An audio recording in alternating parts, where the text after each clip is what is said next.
Okay, so as part of today's agenda, I will talk about the introduction to data and the importance of the data in an organization, and then where the data needs to be stored.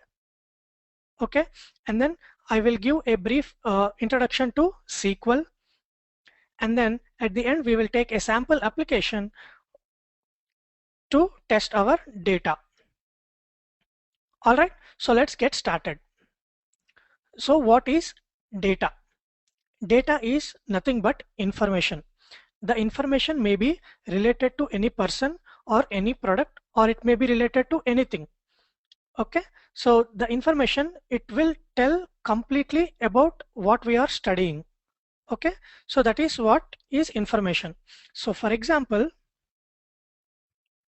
if we take a Gmail application, and then if a user wants to sign up for a Gmail account, he has to provide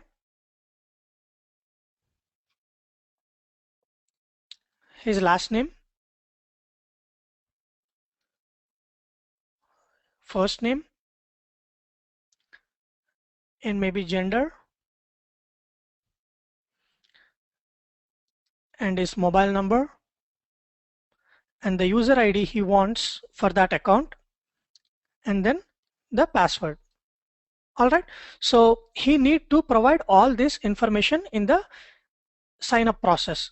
So once he provides all this information, when he clicks on the sign up button, all this information will be saved in some secure place. All right, so once all that information is saved and the sign up process is complete, when the user wants to log into the Gmail account, he will be providing his new user ID and then the password for the account. So what happens in this process is this user ID and password will be sent to that secure place where the data was saved, and then it will verify with that data. All right, so once this information is sent to that secure place, and then once its verification is done, it will allow the user to log into the Gmail account. Okay, so all this information which is used to authenticate the user is called data. So in this example, the data was used to authenticate the user or give access to the user to log into Gmail account.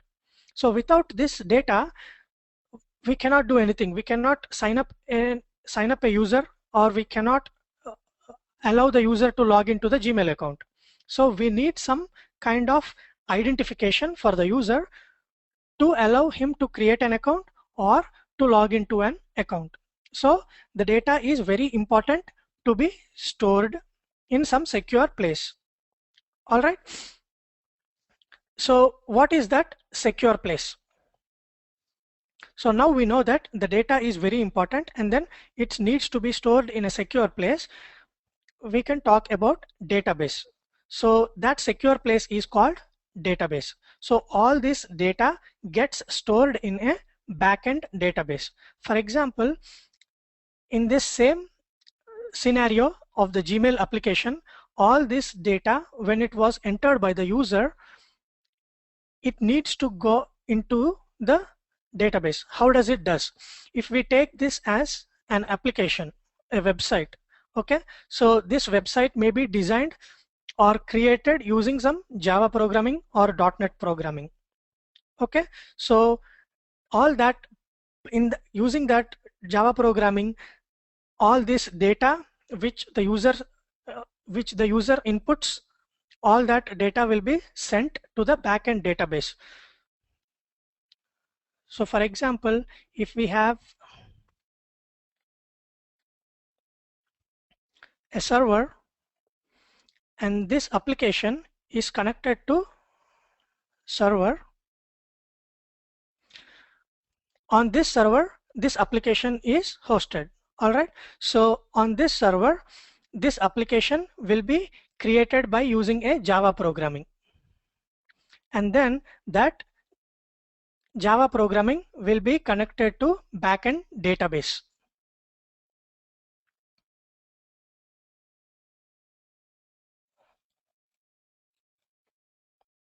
Okay, so all that, this database is also hosted on the, it may be on the same server or it may be on a different server.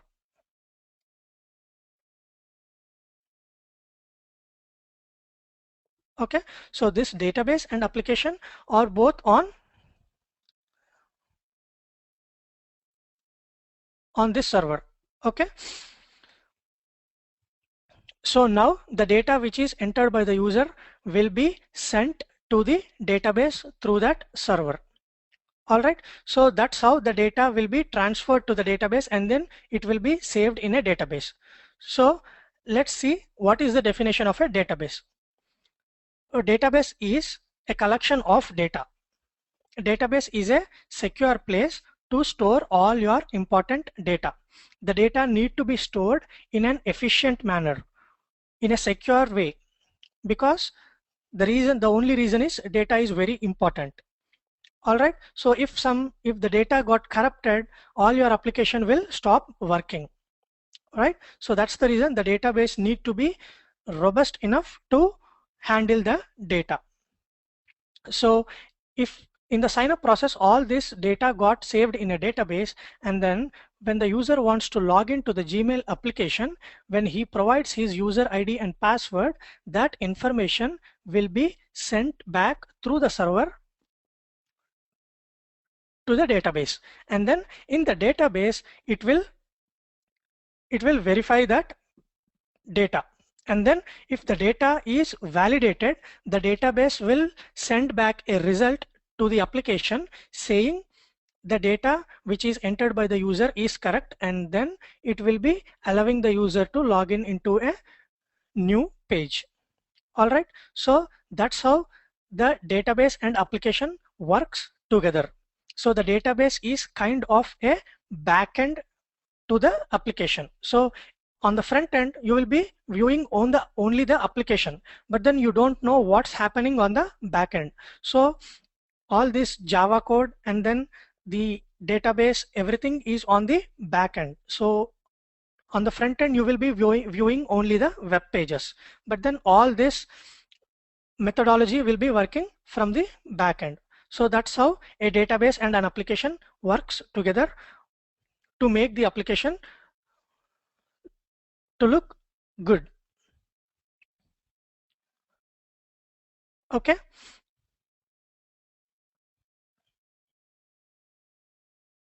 so now we know what is data and what is the importance of data, and then where is the data stored.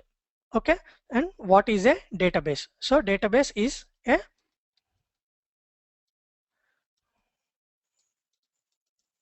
collection of data. So now if we want to work with the database, we need to have some kind of language. Okay, so that language is called SQL, Structured Query Language. SQL stands for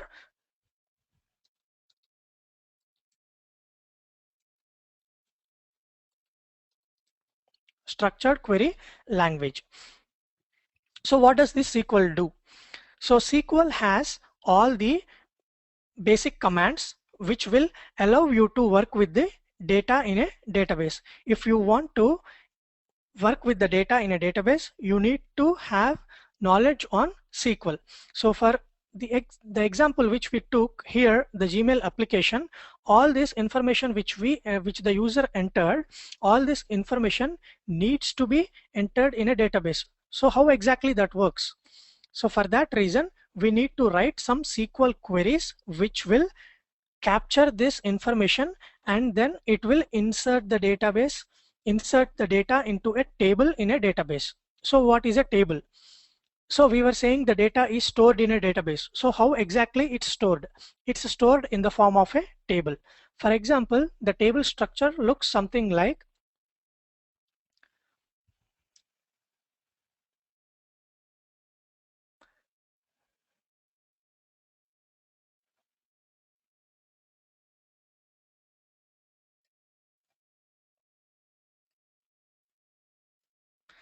it has multiple number of columns. Okay, so this is first column, this is second column, this is third, fourth, fifth, sixth. So for example, this table has 6 columns. Okay, and then all the information will be saved as records in this table structure. So right now we have last name, first name, gender, mobile, user ID, and password. So if we say this first column as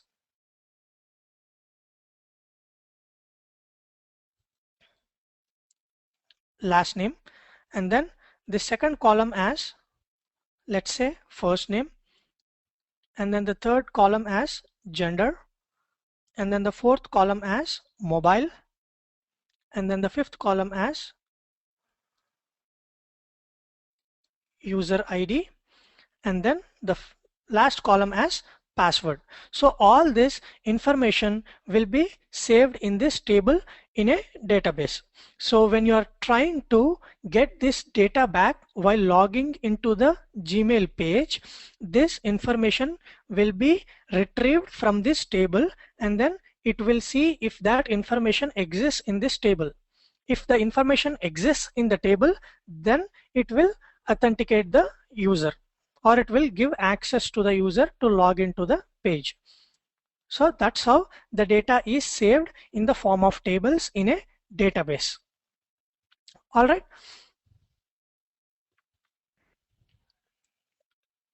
So for that, you need to write some SQL code. We will be seeing what are the commands in SQL, and then how do we work with the data. Okay. So before that, let's see what are different types of databases which we can work with. Okay. So here I said the backend database is the backend software is a database. So that database may be from any vendor like Microsoft. Microsoft has its own database called Microsoft SQL Server.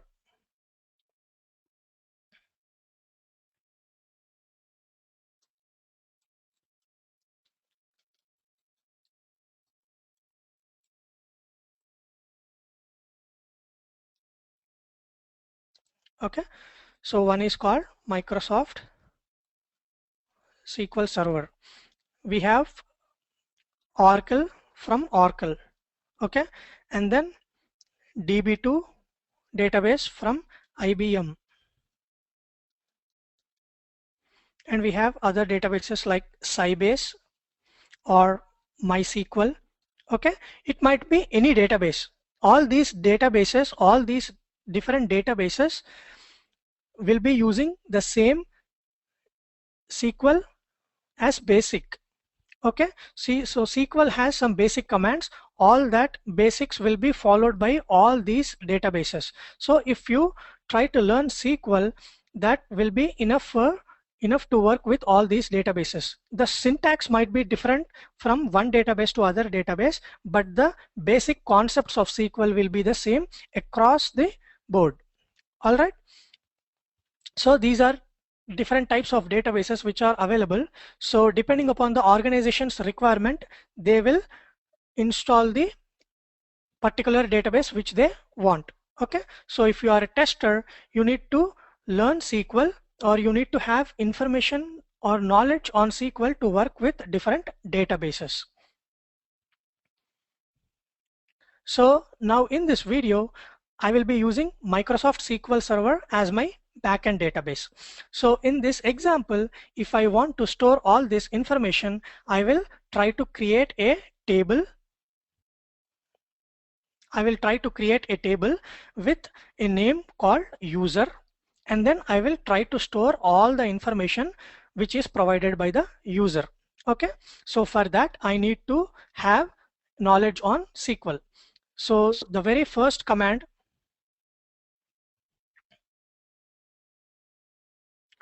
for the introduction to SQL is DDL commands. Okay, and then we also have DML commands. Okay, so DDL commands means data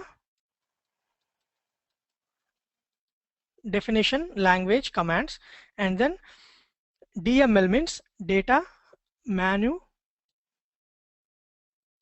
manipulation commands.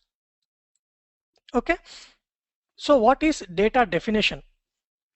Data definition is nothing but you are creating the definition of a table, or you are creating the definition for the data to be stored. All right. So in this example, we want to store all this data. All right. So last name, first name, gender, mobile, user ID, password. So this is called the data structure. That means you want to store all this information. For that reason, you need to create a table to hold all these different data. So that is called data definition. And then what is DML commands? DML commands you use to manipulate or work with the data directly. Okay, so the difference between DDL and DML is DDL is data definition language. That means you are creating the structure to hold the data, and then DML means you are trying to insert or you are trying to update the data into the table or into the structure which you created by DDL command. Okay, so the different DDL commands we have are create, alter, and drop. And then what are DML commands? Insert, update, and delete. Okay, so these three are the DDL commands, and then these three, insert, update, delete, are called the DML commands. Okay, so just remember one point: if you want to work with the structure of the data or the definition of the data, you will have to use the DDL commands. If you want to work directly with the data itself, then you use insert, update, and delete commands, which are called data manipulation language commands. Okay, so now in our example, we want to create a definition or a structure to hold all this information provided by the user. So for that, I'll be using a Microsoft SQL Server database as my backend database. Okay, and then in my future classes, we will talk more about what is a SQL Server database, how does it work, what is the installation process, and then we will also talk more about SQL Server SQL commands.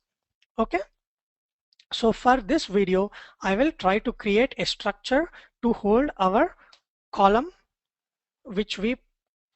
or fields which the user tries to provide in the Gmail application. Okay, so I'm trying to create a structure, so I have to use the DDL command. So I'll try to create a structure. So I use create command, create table, and the table name which I want to give it as user.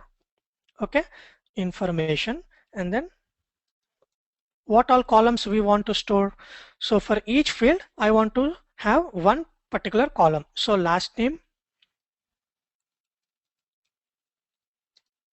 and then the first name,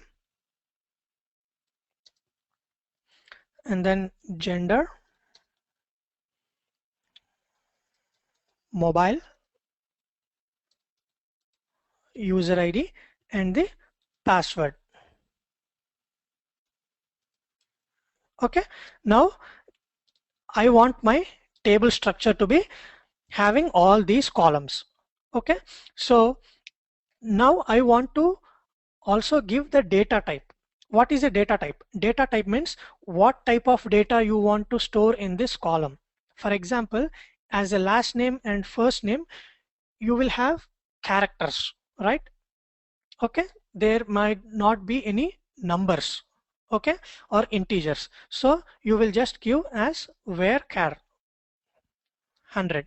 We will talk more about what is a varchar, what is a char, what is an integer. Okay, we will talk about the data types in my future classes. Okay, so for first name also I'll be giving a varchar, and then 100 is kind of length. That means only 100 characters are allowed in the last name fields. If something other than, or if more number of characters other than 100 are entered, then there will be kind of error.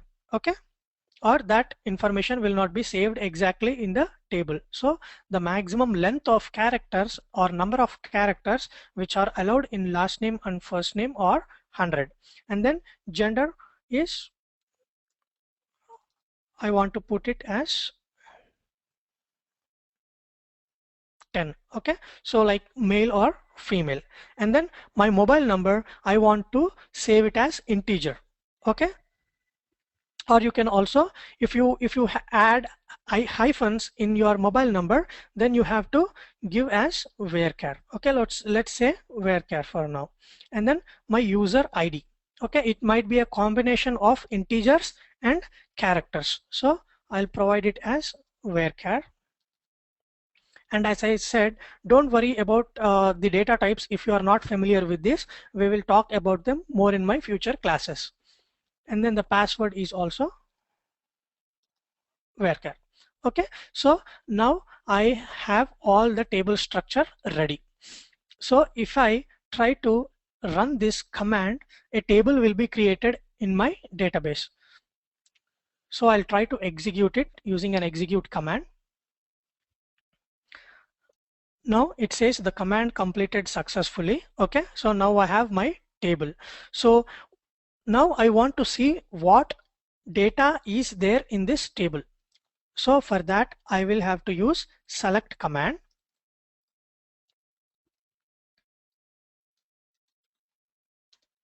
So if I run this particular command, it will show me all the data. The star here in this syntax means show me all the columns. Okay, so you are selecting the data from all the columns, and from table user information. So if you try to execute that query, you have no data, but then you have the table structure defined. That means last name and first name, gender, mobile, user ID, and password. So you have all the columns, but there is no data as of yet. Okay, so now if I go to my example, all this information, when it's provided by the user, there will be a SQL command which will be run at the back end to store all this information in the table. So what is that SQL command? So if we want to insert some data into the table, we will use the DML commands because we are working with the data, not the definition. So I will say insert into the table name, and then into what columns I want to insert last name, first name, gender, mobile, user ID, and password. So I want to insert into all these columns. Okay, and then what are my values? For example, the user last name is Robert. Okay, and then let's say his first name is Dylan, and then his gender as male. Okay, and then his mobile number,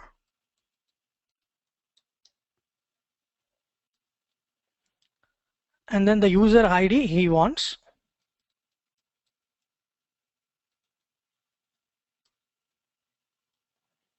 and then the password. Okay, so once this information is entered by Robert in the sign up process, that information will be sent to a insert command which is in the Java code or which works with the database. Okay, so all that information will be sent to this kind of insert code or a SQL code, and then this will be run against the database. So once it runs, all this data will be saved in your table. So this is the command, select star from table is the command to see the data in a table. So if I run that command, now I can see my Robert information in this table. Okay, so you can have any number of users entered into this table. Okay, so now we have Robert first name, last name, and his all other information. So now my data got saved in a database. Okay, so if Robert comes in tomorrow and then if he wants to log into this page, he will enter his user ID and password, right? So that information will again sent to the database for verification purpose.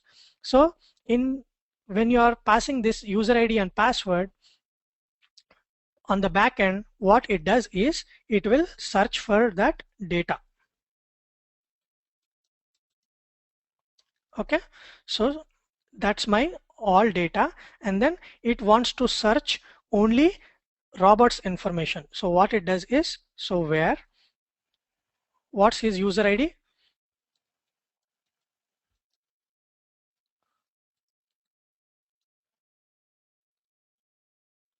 Okay, so that's my user ID, and then my password is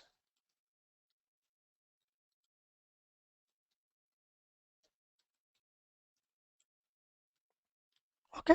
So again, don't worry about the where clauses or the SQL code which I am writing here. We will talk more about all these code in my future classes. Okay, so for this video I just want to let you know how a database and an application works together. Okay, and then how we need to use SQL to work with the databases. Okay, so if I run this query, now I can get back my Robert information. So that means I am providing my user ID and password in this SQL statement, and my information is getting back.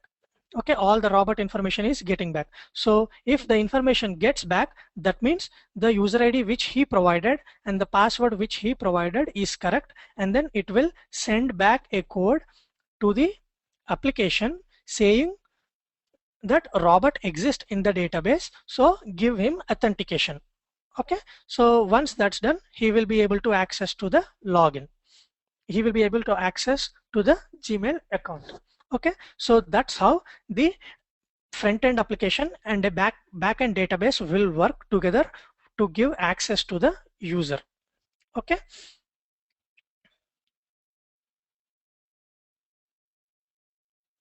So now we know how a database and an application are tied together to give access to a database.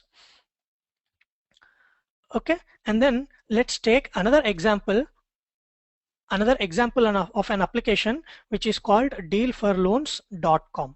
Okay, so in this application, if a user wants to apply a loan through this application, what he does is he goes to this website and then he will try to enter his information through a web form available on the website, and then once this information is entered by the user, it will be saved again in the database, and then the customer care will try to get that information, and then using that information they will try to create a code for the user. Okay, so it may be any kind of database, it may be any database, even a bank application or a loan application, okay, or even a Facebook application. It may be anything, but all the data which you are seeing on your application, it's been entered or it's been saved somewhere in a database. Okay, so all your application must be tied to one or the other database for the application to run. Okay, so the user wants to apply for a loan.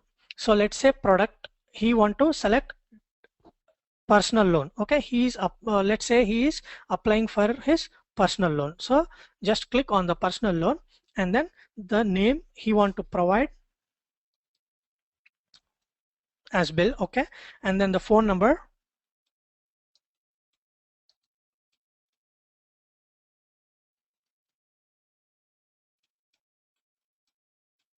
Okay, and then the email ID.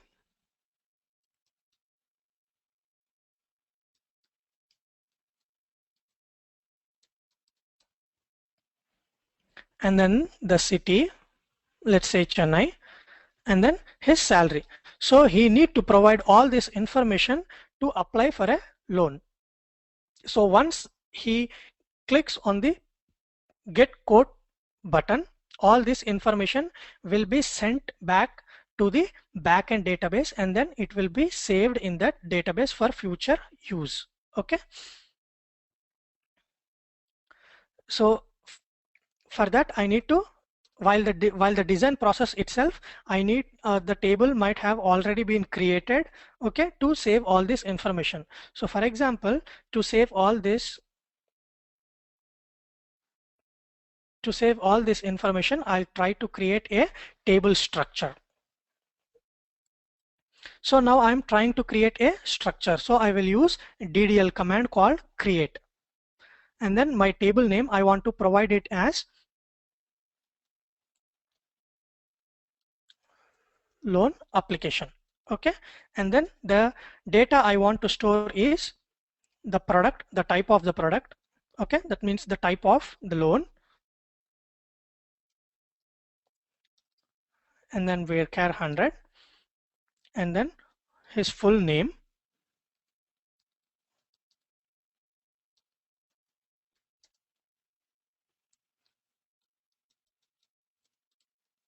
And mobile number. Okay, let's say integer in this case. And then the email ID.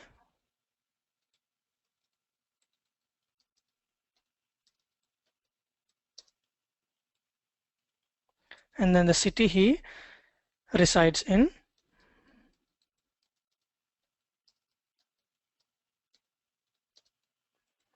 And then the salary.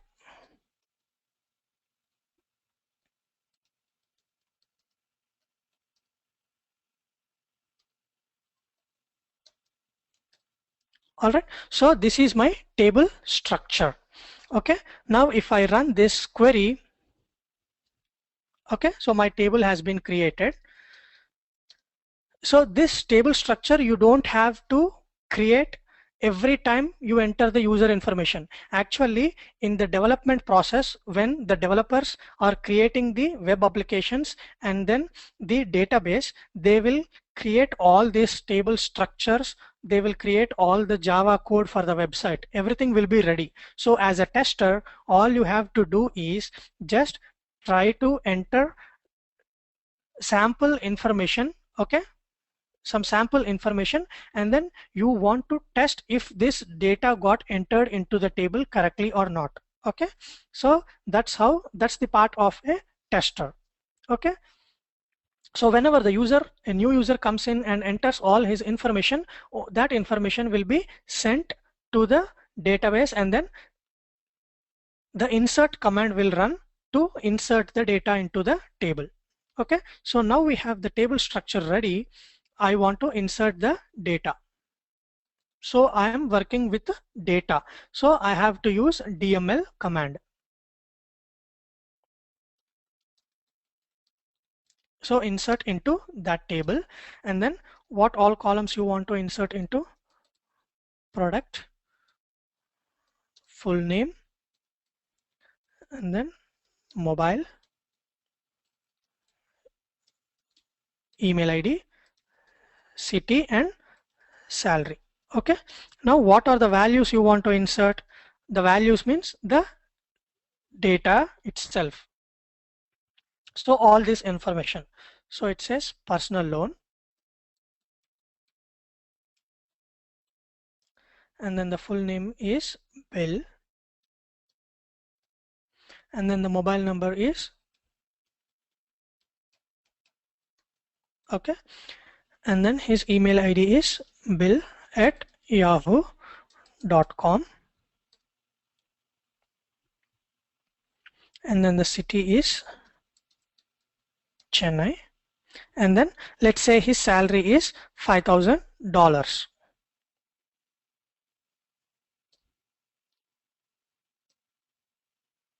So now once the information is entered by the user, then every time an insert statement will be run on the back end to insert that information. Okay, but then you don't have to run the table structure every time. Only the insert command will be running every time the user enters his information.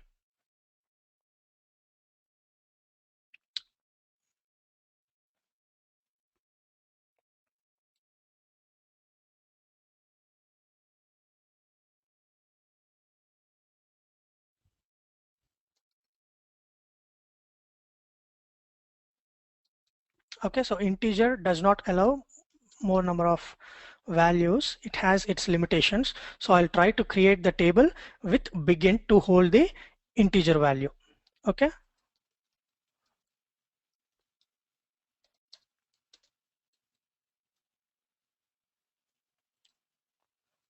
So I change my data type. So if I try to insert some wrong characters or wrong values into these columns, that insert will fail. So that is what all the tester needs to do. Okay.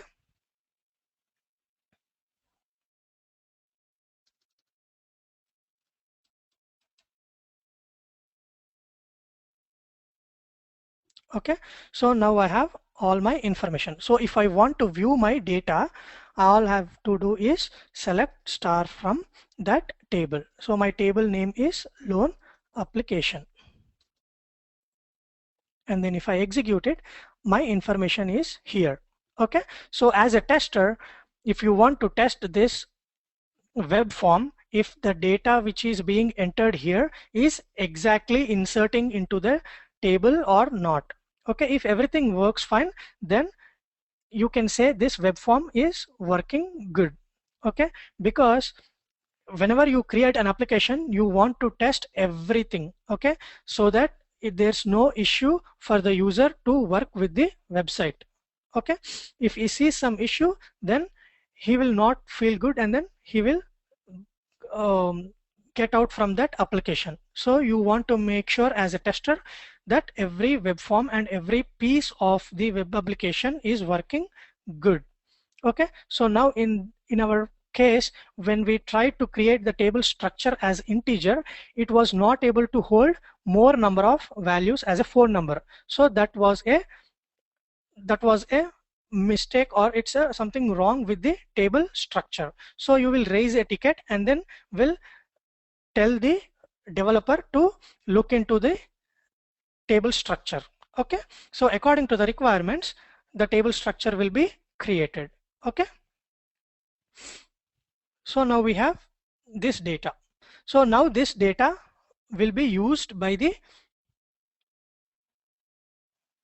customer care or people who are working on codes. They will look at this data and then using this data they will try to create a code and then they will send it to the user. Okay, so that's how the application and then a database works together to give code or to send code to the